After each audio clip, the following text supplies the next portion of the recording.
Good morning students. Fifth class. मैंने कल आपको चैप्टर 3 समझाया था हिंदी लैंग्वेज में, शब्द विचार पूरा कंप्लीट कर दिया था एक्सप्लेन। शॉर्ट में एक बार रिपीट करके मैं इसको आप एक्सरसाइज और क्वेश्चन आंसर आपको समझाऊंगी। इसके शब्द विचार में मैंने समझाया था वर्णों के सार्थक मेल को शब्द कहते हैं। शब्द कैसे बनते हैं? वर्णों से, वर्णों के सार्थक मेल से। अगर हम वर्णों को उल्टा सीधा लगा देंगे तो उनका अर्थ स्पष्ट नहीं होता है और वो हमें समझ में भी नहीं आते हैं। इसलिए वर्णों को सही क्रम में लगाना बहुत आवश्यक है एक सार्थक शब्द बनाने के लिए। शब्दों को 3 आधारों पर बांटा गया है, उत्पत्ति के आधार पर, बनावट के आधार पर और प्रयोग के आधार पर। उत्पत्ति के अर्थात वो कहाँ से उनको लिया गया है या कहाँ से वो उनकी उत्पत्ति हुई है। उत्पत्ति सबसे पहले तत्सम शब्द। तत्सम शब्द क्या होते हैं? संस्कृत भाषा के शब्द जो हिंदी में ऐसे की ऐसे ही प्रयोग होते हैं बिना किसी परिवर्तन के, जैसे कर्ण, दधि, दुग्ध, आम्र, ग्राम, सत्य, अग्नि, चंद्र इत्यादि। तद्भव शब्द क्या होते हैं? जिनको संस्कृत भाषा के वही शब्द जो तत्सम शब्द हैं उनको थोड़ा से परिवर्तन के साथ सरल भाषा में करके हिंदी में प्रयुक्त करा जाता है। जैसे कर्ण तत्सम है, उसका तद्भव करिए कान हो जाएगा। दधि तत्सम है, उसका तद्भव करिए सरल भाषा में दही हो जाएगा। आम्र तत्सम है, उसको तद्भव करिए आम हो जाएगा। इसी तरीके से सरल भाषा में जब उसको परिवर्तन किया गया तो वे तद्भव शब्द कहलाए। उसके बाद है देशज। देशज होते हैं देश में उत्पन्न, अर्थात जो हम आम बोलचाल की भाषा में बोलते हैं वो हर प्रदेश के, हर देश के, हर प्रांत के, हर क्षेत्र के अलग अलग होते हैं। जैसे कि कहीं रोटी को चपाती बोलते हैं, फुल्का बोलते हैं, कहीं चावल को कुछ बोलते हैं। इस तरीके से सब जगह के, सब देश के, हर प्रांत के, हर क्षेत्र के अलग अलग होते हैं। वो होते हैं देशज, यानी कि अपने देश के। एक होते विदेशी, जो शब्द दूसरे देशों की भाषाओं से आकर हिंदी भाषा में घुल मिल गए हैं, अर्थात जिनको कि हम हिंदी में प्रयुक्त करने लगे हैं, वे होते हैं विदेशी शब्द, जैसे डॉक्टर, रुमाल, अलमारी इत्यादि। उसके बाद नंबर 2 है बनावट के आधार पर, किस तरीके से वे बने हुए हैं। बनावट के आधार पर भी 3 प्रकार होते हैं, रूढ़, यौगिक और योग। रूढ़ शब्द होते हैं जिन शब्दों के और टुकड़े नहीं किए जा सकते, कोई भी अर्थ नहीं निकलता है। कोई भी 2 या 3 या 4 कितने भी इसमें वर्ण हो, वर्णों का एक शब्द है, उसको हमने अलग अलग किया लेकिन किसी भी टुकड़े का कोई अर्थ हमें स्पष्ट नहीं हो रहा है, तो वे रूढ़ शब्द कहलाते हैं। जैसे घर, बस, कार, नाव, दाल, मकान, दुकान, इनको आप अलग अलग कर दीजिए तो किसी भी टुकड़े का कोई अर्थ नहीं निकलेगा, तो वे होते हैं रूढ़ शब्द। नंबर 2 यौगिक शब्द। कुछ शब्द ऐसे होते हैं जो 2 सार्थक शब्दों से मिलकर बने हैं, जिनके सभी टुकड़ों के अर्थ होते हैं। यौगिक शब्द का मतलब क्या होता है? मेल। 2 या 2 से अधिक शब्दों के मेल से बनते हैं और प्रत्येक टुकड़े का अगर हम उनको अलग अलग भी कर दें तो हर टुकड़े का एक सार्थक अर्थ निकलता है। जैसे रेलगाड़ी, पाठशाला, रसोई घर, नीलकमल, बहुत सारे हैं, है ना? ठीक है, ऐसे होते हैं योग रूढ़ शब्द। योग और रूढ़ दोनों, है ना, मिले हुए भी हैं और रूढ़ भी, अलग अलग करने पर भी उनका कोई अर्थ निकलेगा भी, और अगर नहीं उनको बिल्कुल अलग अलग कर देंगे तो कोई अर्थ नहीं निकलेगा। अर्थात योग रूढ़ जो शब्द 2 या 2 से अधिक शब्दों के मेल से बनते हैं और किसी विशेष अर्थ को प्रकट करते हैं, वे होते हैं योग रूढ़ शब्द। जैसे कि मैंने कल बताया था दशानन, 10 प्लस आनंद। दश का मतलब हो गया 10, आनंद का हो गया मुख। 10 आनंद वाला या अर्थात 10 मुख वाला अर्थात रावण। नीलकंठ, नील प्लस कंठ, नीला है कंठ, कंठ यानी कि गला जिसका, अर्थात शंकर। पंकज, पंख प्लस ज पंख अर्थात कीचड़, ज प्लस जन, कीचड़ में जन्मा अर्थात कमल। दोनों टुकड़े अलग अलग हुए और एक विशेष अर्थ को उत्पन्न किया, तो वे होते हैं योग रूढ़ शब्द। नंबर 3 होते हैं प्रयोग के आधार। प्रयोग के आधार पर शब्द के दो भेद होते हैं, विकारी और अविकारी। विकारी शब्द कौन से होते हैं? जिनमें कोई विकार या कोई परिवर्तन आ जाता है। लिंग, वचन, कारक, काल या पुरुष के कारण कोई भी परिवर्तन या विकार आ जाता है, वे विकारी शब्द कहलाते हैं। जैसे लड़का खेल रहा है, ये सिंगुलर में है, एक वचन में है, और लड़का पुल्लिंग में है, तो ये लड़का खेल रहा है। अब इधर जब हमने इसको बहुवचन में किया, लड़के है पुल्लिंग, लेकिन क्या हुआ, इसका वचन बदल गया और रहे हैं, है ना, तो इसका पुरुष भी बदल गया, मध्यम पुरुष में हो गया, तो ये खेल रहे हैं। इसमें परिवर्तन आ गया, इसी क्रिया में भी परिवर्तन आ गया, संज्ञा में भी परिवर्तन आ गया, वचन में भी परिवर्तन आ गया, तो कोई ना कोई परिवर्तन आ जाता है, वे होते हैं विकारी शब्द। अविकारी कौन सी होती है? जिनमें कोई परिवर्तन नहीं आता, चाहे वो किसी भी लिंग के हो, वचन के हो, पुरुष के हो, कारक के हो या किसी भी काल के हो, उनके कारण कोई परिवर्तन नहीं आता, वे अविकारी शब्द कहलाते हैं। अविकारी शब्द भी 4 प्रकार के होते हैं, क्रिया विशेषण, संबंधबोधक, समुच्चयबोधक और विस्मयादिबोधक। ठीक है, समझ में आ गया? अब मैं इसकी एक्सरसाइज करा रही हूँ, आप ध्यान से सुनिएगा। वर्णों के सार्थक समूह को कहते हैं शब्द। वर्णों के सार्थक समूह को शब्द कहते हैं। शब्दों को कितने आधारों पर बांटा गया है? 3 आधार पर, उत्पत्ति, प्रयोग और बनावट, 3 आधारों पर बांटा गया है। इसका सही अर्थ है, इसका सही उत्तर है 3। संस्कृत के शब्द क्या कहलाते हैं? जो संस्कृत भाषा के ऐसे हमने हिंदी में उसको उपयोग करते हैं, वे कहलाते हैं तत्सम शब्द। आम बोलचाल की भाषा से आए शब्द कहलाते हैं देशज। जो आम बोलचाल की बोली हम बोलते हैं, वो कहलाते हैं देशज शब्द। हर देश के, हर प्रांत के, हर क्षेत्र के अलग अलग होते हैं देशज। इसका सही उत्तर है देशज। नंबर 5, इनमें विकारी शब्द है क्रिया विशेषण, क्रिया और समुच्चय। क्रिया विशेषण में कोई परिवर्तन नहीं आता, समुच्चयबोधक यानी जो जॉइंटिंग वर्ड होते हैं जिनसे कि हम ज्वाइंट करते हैं, उनमें भी कोई अंतर नहीं आता है। क्रिया में अंतर आ जाता है, अगर कोई भी वचन की हो, कारक की हो, काल की हो, तो क्रिया में परिवर्तन आ जाता है। तो इसमें विकारी शब्द क्या हो गया? क्रिया। क्रिया पर निशान लगाइए। नंबर 2 है निम्नलिखित के तद्भव रूप लिखिए। ये आपके नीचे दे रखे हैं तत्सम शब्द, इनके आपको तद्भव रूप लिखने हैं। तत्सम अर्थात संस्कृत भाषा के शब्द जो ऐसी प्रयोग हुए, इनके हिंदी रूपांतरण यानी कि सरल भाषा में इनको किया गया है, वे तद्भव होते हैं, वो हम उसको लिखते हैं। ठीक है, देखिए तत्सम शब्द है मयूर, इसका तद्भव होगा मोर। मयूर संस्कृत भाषा का शब्द है, इसको तद्भव रूप में लिखिए, हिंदी भाषा में इसको क्या बोलते हैं?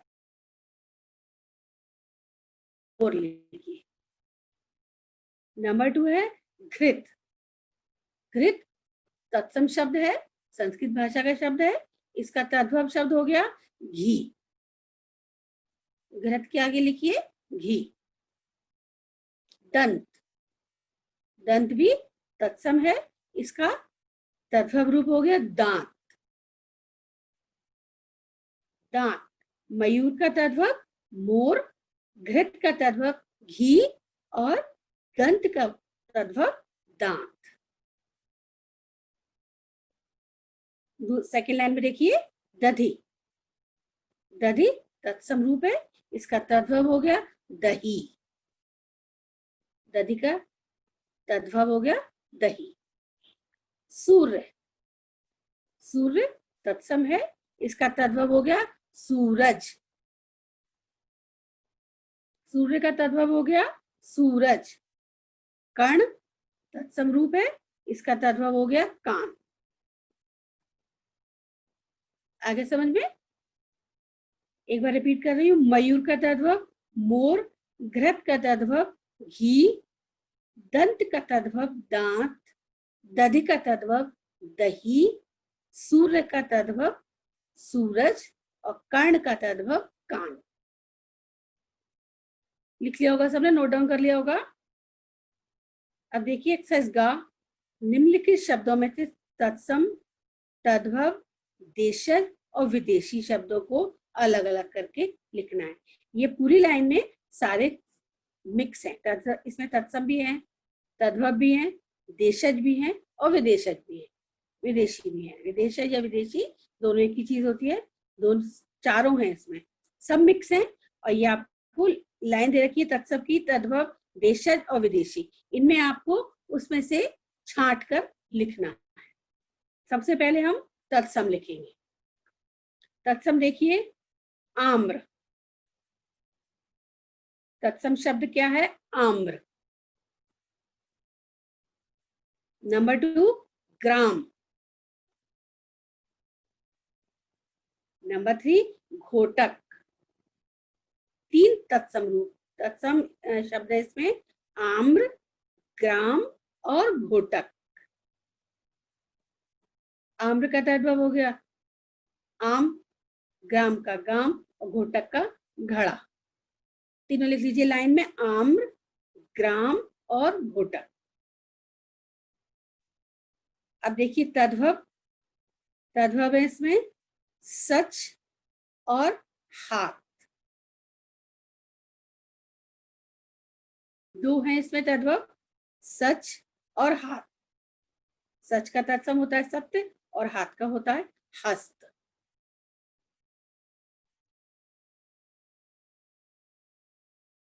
देखिए पगड़ी, बिटिया और वकील। देशज 3 है इसमें, पगड़ी, बिटिया और वकील।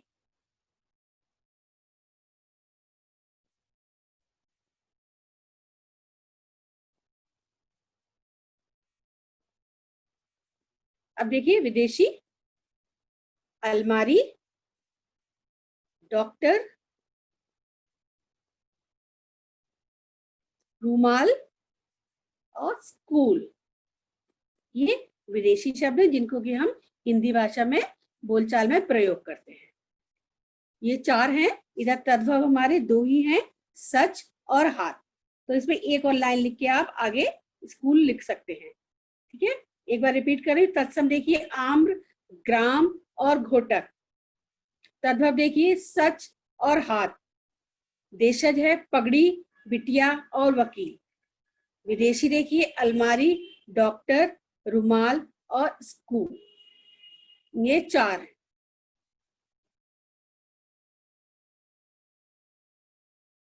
यौगिक शब्द बनाइए। यौगिक दोनों शब्दों के, दोनों हिस्सों के अर्थ स्पष्ट होते हैं, वे होते हैं यौगिक शब्द।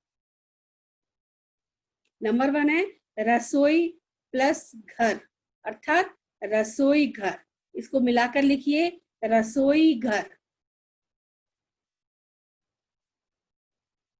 ठीक है, दोनों के अर्थ स्पष्ट है। रसोई का भी स्पष्ट है जहाँ हम खाना बनाते हैं, और घर का भी स्पष्ट है जहाँ हम रहते हैं। लेकिन दोनों को मिला दिया तो रसोई घर का मतलब हो गया पाकशाला, जहाँ हम खाना बनाते हैं। लेकिन अलग अलग करने के बाद भी दोनों के अर्थ स्पष्ट है। धर्म प्लस शाला, एक करिए इनको, धर्मशाला।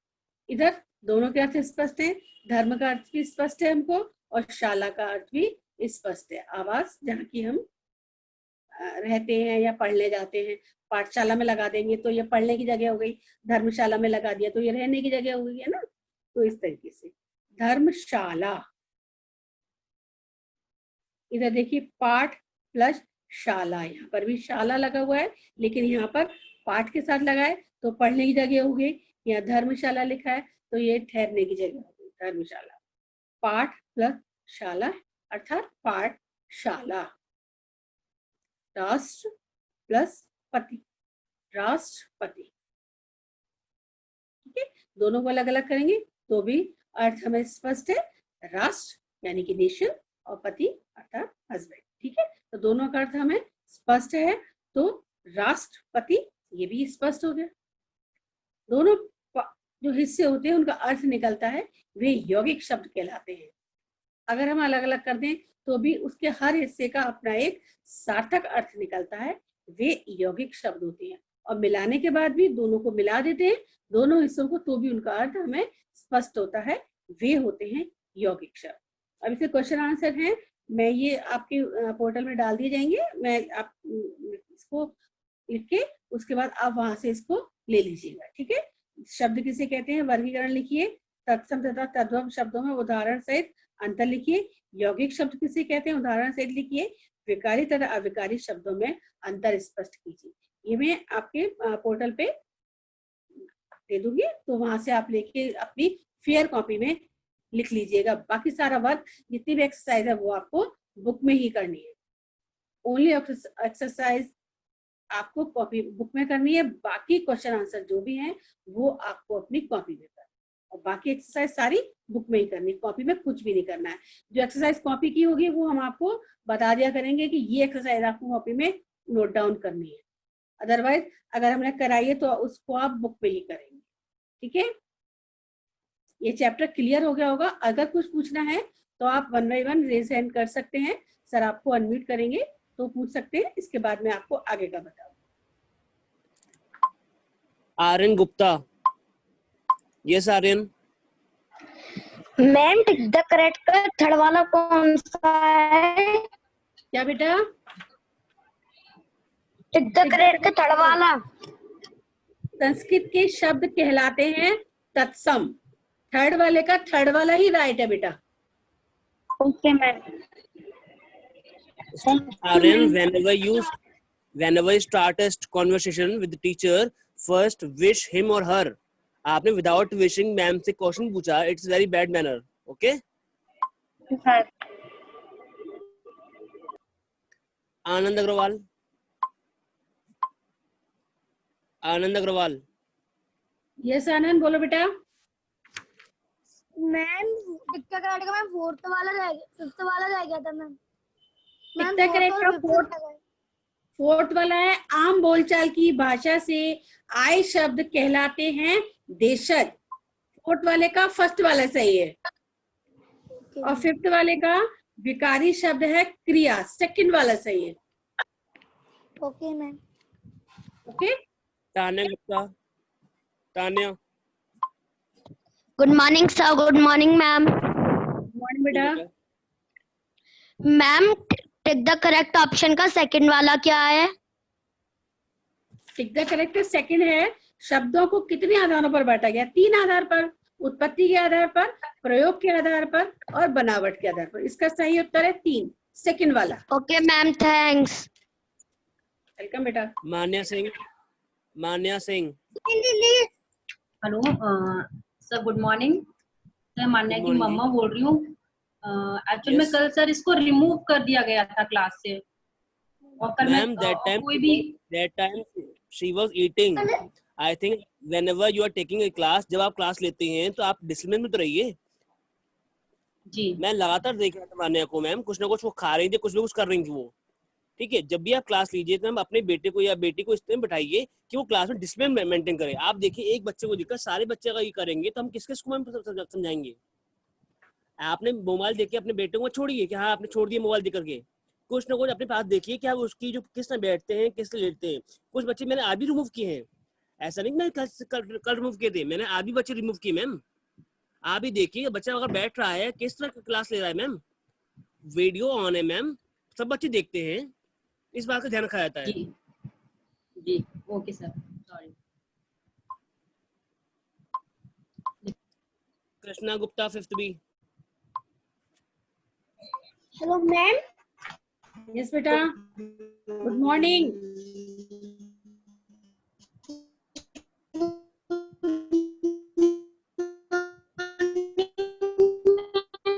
यस कृष्णा बोलो। मैम वो भूल ही रहा है, मैम हिंदी का वो शो नहीं कर रहा है। क्या बेटा? हिंदी का सब्जेक्ट मैम, जो हिंदी का सब्जेक्ट है वो पीडीएफ पे शो नहीं कर रहा है, तो मैम मैं कैसे करूँ? शो नहीं कर रहा है? आपका क्यों शो नहीं कर रहा है? सब बच्चों का शो कर रहा है। Ma'am only Hindi subject show नहीं कर रहा है। और बच्चों को तो कर रहे हैं मैम, इसका क्यों नहीं कर रहे हैं? तो मैम क्या सॉल्यूशन है फिर? मैम मैम से आप बात एक कर बार लीजिएगा आप। बात कर लीजिए स्कूल में, मैम एक बार बात कर लीजिए आप। केडी सर का नंबर से बात कर लीजिएगा ma'am. Okay okay sir. Ma'am KD sir का नंबर होगा, उस पर आप बात कर लीजिएगा। ओके कृषिका, कृषिका। मैम वो sir yes sir link on कैसे करते हैं सर? बेटा, लिंक आपके नंबर पे आया होगा, आपका जो नंबर रजिस्टर है उसी पे लिंक आया होगा, आप उस पर क्लिक करेंगे तो अपने आप लिंक ओपन हो जाएगा। Okay sir, thank you. और सर वो टिक द करेक्ट आंसर में फर्स्ट वाले का आंसर क्या है? बेटा मैम से पूछिए। टिक द करेक्ट का फर्स्ट वाला है, वर्णों के सार्थक समूह को कहते हैं शब्द। वर्णों के सार्थक समूह को शब्द कहते हैं। फर्स्ट वाले का फर्स्ट वाला ही राइट है। Okay ma'am, thank you. Welcome. Anybody else? Yes Terence, Terrence.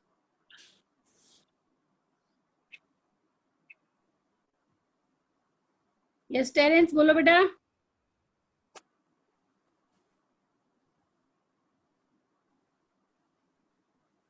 Terence, your voice is not coming.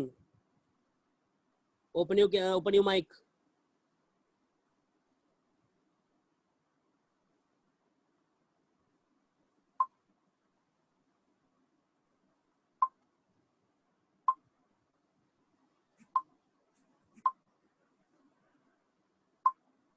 Terrence first unmute yourself, पहले अनम्यूट करिए, उसके बाद क्वेश्चन पूछिएगा। अगर आप पूछना है तो पूछिए। Ma'am, he is unmuted, but I think the connection is lead maybe. Okay sir. Terence, आपकी आवाज नहीं आ रही है, जस्ट लीड फिर से कनेक्ट कीजिए, कुछ आवाज प्रॉब्लम नहीं हो आ रही है।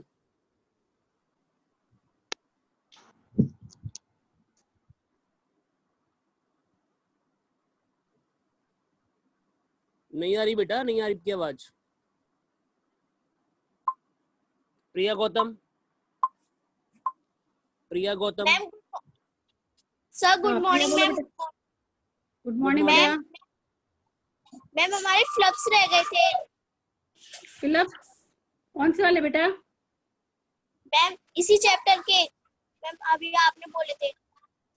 कौन सी वाली एक्सरसाइज बताओ तो बेटा, कौन सी वाली? ये चारों तीनों ही फिलअप ही हैं। मैम कौन सी वाली सेकंड एक्सरसाइज? एक्सरसाइज। तद्भव रूप लिखिए। Yes ma'am.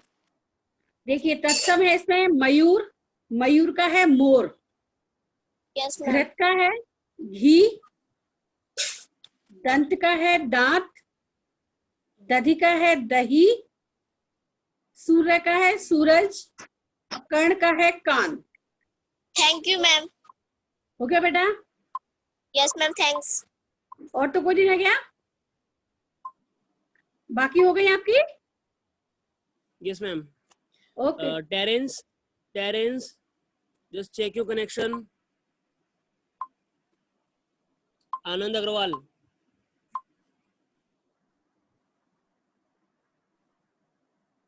यस आनंद, बोलो बेटा।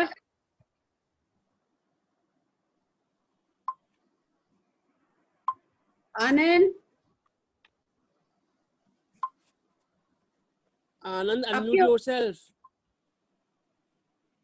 वॉइस ही नहीं आ रही है sir. Sir Yes. Ma'am good morning ma'am. Good morning sir. Morning बेटा। गुड। दत्त का मैम वो क्या था मैम? तत्व क्या था मैम? दधि का दही, दधि का दही। मैम दही का नहीं, हाँ, घृत का। घृत का घी। ओके मैम, घृत थैंक का यू मैम। होगा घी। Okay ma'am, thank you ma'am. Welcome बेटा। Anybody else? No ma'am, now no hand raise Okay. is there.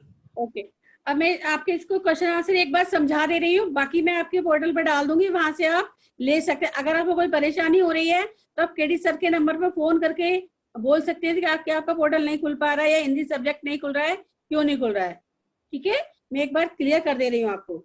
शब्द किसे कहते हैं, इनका वर्गीकरण लिखिए। इसका आंसर है शब्द किसे कहते हैं, वर्णों के सार्थक समूह को शब्द कहते हैं। वर्गीकरण कैसे होता है इनका, हिंदी भाषा के शब्दों को 3 आधारों पर बांटा गया है, उत्पत्ति के आधार पर, बनावट के आधार पर, प्रयोग के आधार पर। सिर्फ इसको आपको इतना ही लिखना है। वर्गीकरण कैसे होता है इनका, उत्पत्ति के आधार पर, बनावट के आधार पर, प्रयोग के आधार पर। ठीक है। नंबर 2 है तत्सम तथा तद्भव शब्दों में उदाहरण सहित अंतर लिखिए। तत्सम शब्द कौन से होते हैं, सबसे पहले संस्कृत भाषा के वे शब्द जो हिंदी में ज्यों के त्यों अर्थात बिना किसी परिवर्तन के प्रयोग किए जाते हैं, वे होते हैं तत्सम शब्द, जैसे कर्ण, दधि, दुग्ध आदि। तद्भव कौन से होते हैं, संस्कृत भाषा के वे शब्द जो कुछ बदले हुए रूप में हिंदी में प्रयोग किए जाते हैं, जैसे कान, दही, दूध आदि। ठीक है। नंबर 3 है आपका क्वेश्चन, यौगिक शब्द किसे कहते हैं, उदाहरण सहित लिखिए। यौगिक शब्द कुछ शब्द ऐसे होते हैं जो 2 सार्थक शब्दों से मिलकर बनते हैं और जिनके सभी टुकड़ों के अर्थ होते हैं, उन्हें ही यौगिक शब्द कहते हैं। कुछ शब्द ऐसे होते हैं जो 2 सार्थक शब्दों से मिलकर बनते हैं और जिनके सभी टुकड़ों के अर्थ होते हैं, उन्हें यौगिक शब्द कहते हैं, जैसे पाठशाला, रेलगाड़ी, रसोई घर, नीलकमल आदि। ठीक है। नंबर 4 है विकारी तथा अविकारी शब्दों में अंतर स्पष्ट कीजिए।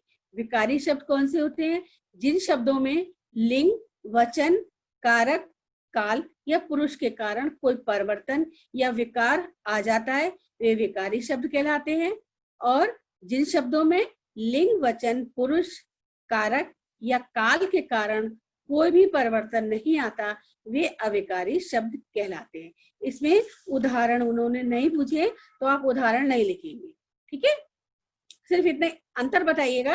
विकारी शब्द जिन शब्दों में लिंग, वचन, कारक, काल या पुरुष के कारण कोई परिवर्तन या विकार आ जाता, वे विकारी शब्द कहलाते हैं। जबकि जिन शब्दों में लिंग, वचन, पुरुष, कारक या काल के कारण कोई परिवर्तन, कोई विकार नहीं आता, वे अविकारी शब्द कहलाते हैं। ठीक है, चारों क्वेश्चन क्लियर हो गए, आंसर से क्लियर हो गए आपको।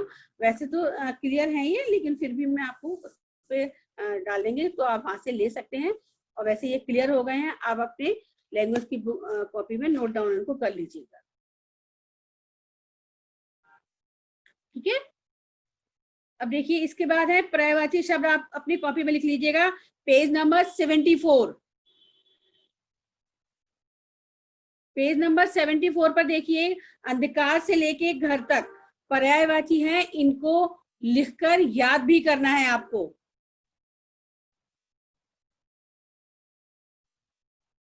पर्यायवाची शब्द लिखिएगा और उनको याद करिएगा। ठीक है, नेक्स्ट क्लास जब भी होगी थर्सडे को मैं पर्यायवाची में आपसे ओरल सुनूंगी। ठीक है, अंधकार से लेके घर तक याद कर लीजिएगा लिखकर और अपनी फेयर कॉपी में इनको उतार लीजिएगा। ये 12 है, अंधकार से लेके घर तक। ये ग्रीन वाली जो लाइन है ये पूरी लिखनी है आपको बस।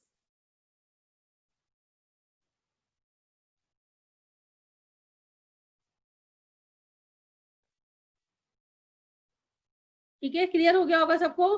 पर्यायवाची आप लिख लीजिएगा, थर्सडे को मैं ये पूरे सुनूंगी आपसे।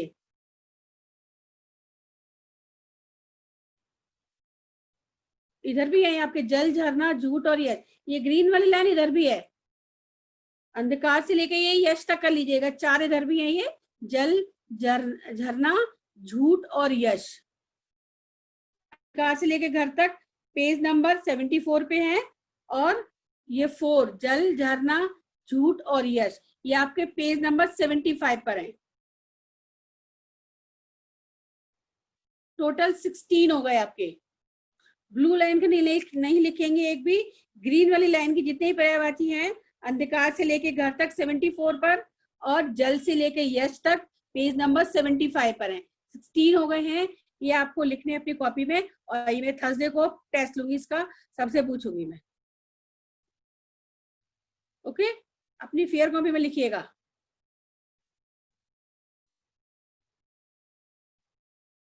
क्लियर हो गया होगा?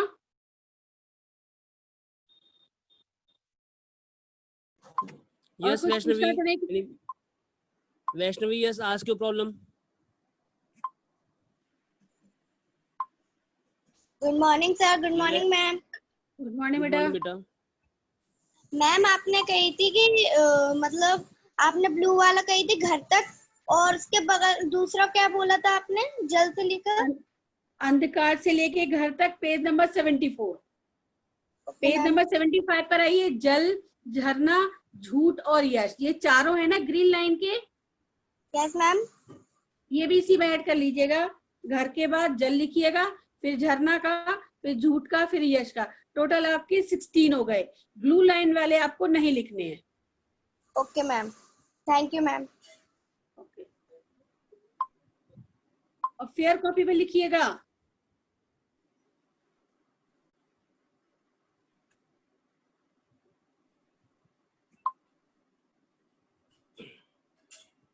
Tanya. Yes, Tanya. मैम हम ये पूछ रहे थे कि मैम हमें ये पर्यायवाची में 4 उतारने हैं या 3 उतारने हैं? नहीं, 3 उतार लीजिएगा। 3 हाँ, 3 उतारिएगा, 3 से कम मत उतारिएगा, ठीक है? Okay ma'am. जिसमें 3 है वो तो तीनों ही उतारने हैं आपको, और जिनमें 3 से ज्यादा है तो कोई भी 3 आप उतार सकते हैं। Okay ma'am, thanks. Anybody else?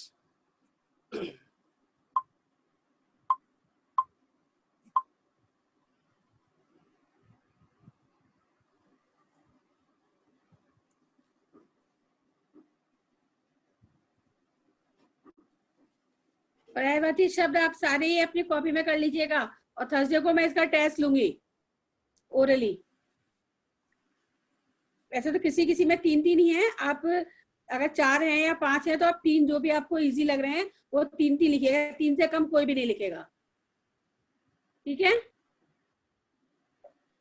और चैप्टर ये 3 तक आपका कंप्लीट हो गया लैंग्वेज में। अगर 1 और 2 तो आपके पहले ही हो गए थे, अगर उसमें भी कोई प्रॉब्लम हो तो आप पूछ लीजिए अभी, क्योंकि इसके बाद ये चैप्टर आपके कंप्लीट हो गए हैं। नेक्स्ट चैप्टर लेंगे जब भी हम आगे लैंग्वेज का करवाएंगे तब।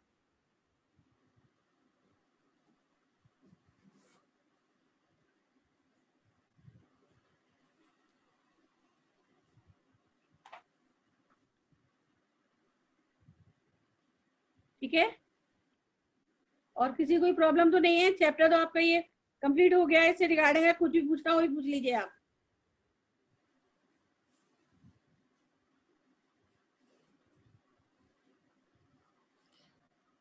If anybody want to ask, then you can ask. चलिए मैं ही पूछती हूँ आपसे, आप बताइएगा। हैंड रेज करिएगा।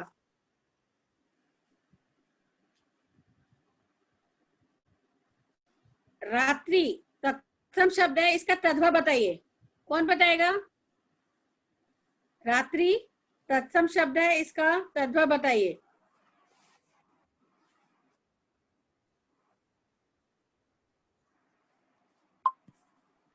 Yes, Nitin Chahar.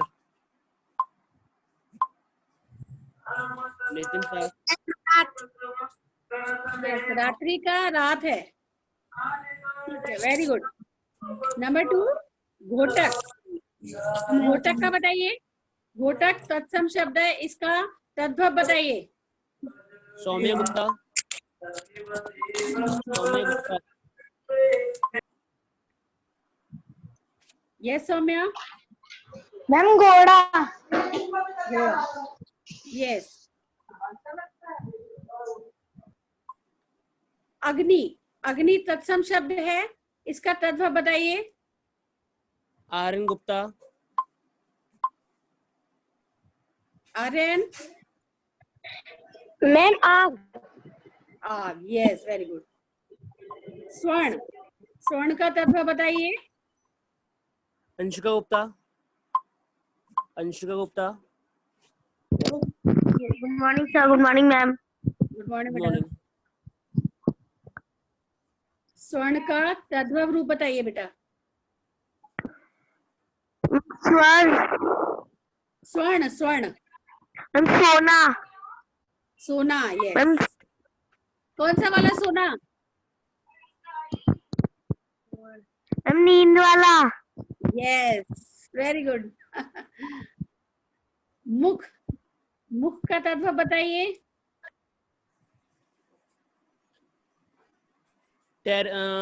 तक्षम, तक्षम।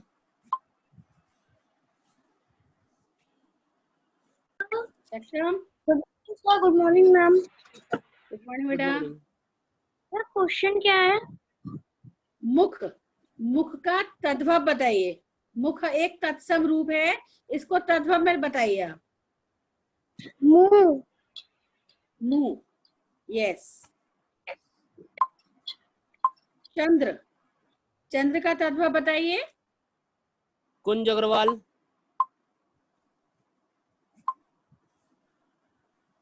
कुंज अग्रवाल।